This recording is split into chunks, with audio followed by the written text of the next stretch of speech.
Hello everyone, my name is Shahnawaz Khan.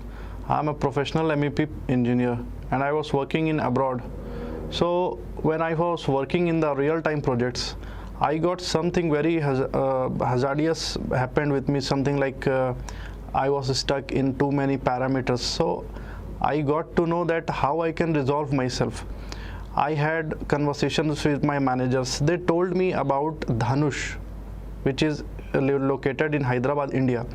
So I came here to upgrade my skills.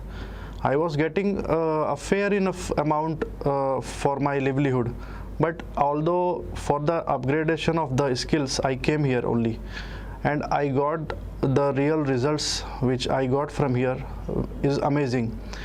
I got also the placement here from here in India itself, and that is a senior MEP design engineer. And after that I have to tell one thing for the freshers and for the working professionals, that if you want to upgrade yourself, don't put yourself in the dilemma that you are working good, you are getting good salary.